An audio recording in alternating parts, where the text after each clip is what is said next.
دلم چه تنگه هوای داره داوود یونسی، کیبورد علی عاشقی، ضبط و میکس اصغر محمدی.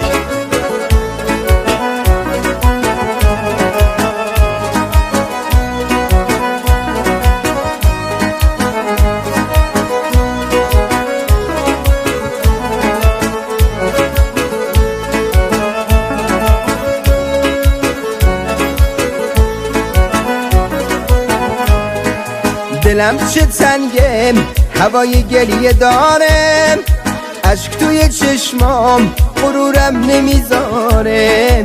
رفتی و تنهام جلو چشای این شهر، ریخته تو قلبم همه غمای این شهر. میخوام بخونم بغضی توی گلومه، انگار خیالت دوباره رو برومه. نرو میمیرم خونم پای چشاتم، درگیرتم من غرورم زیر پاتم.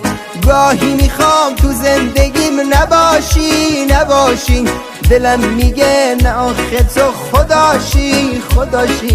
دلم میگه نه آخه تو خداشی.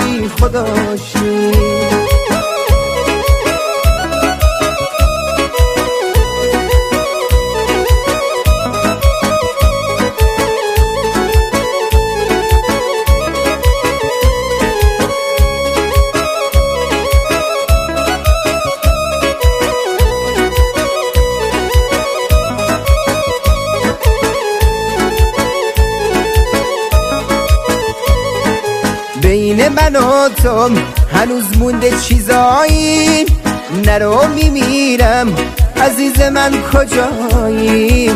چشمای خیسم از زیر شب تاره، میخوام بخوابم خیالت نمیذاره.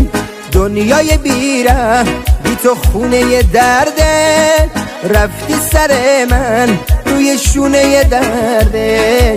نرو پناهم همیشه شونه هاته، هوای خونه پر از نشونه هاته.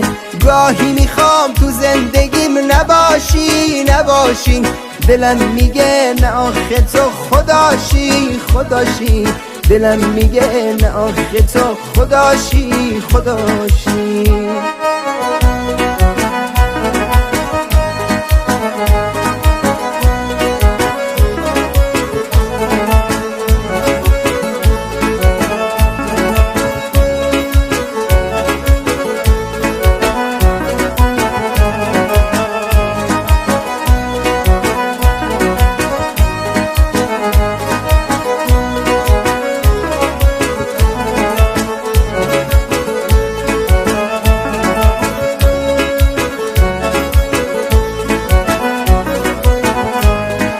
دلم چه تنگه هوای گریه داره، اشک توی چشمام غرورم نمیذاره.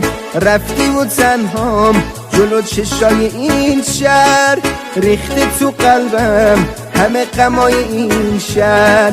میخوام بخونم بغضی توی گلومه، انگار خیالت دوباره رو برومه. نرو میمیرم خونم پای چشاتم، درگیرتم من غرورم زیر پاتم. گاهی میخوام تو زندگیم نباشی، دلم میگه نه آخه تو خداشی. دلم میگه نه آخه تو خداشی. گاهی میخوام تو زندگیم نباشی، دلم میگه نه آخه تو خداشی. دلم میگه نه آخه تو خداشی.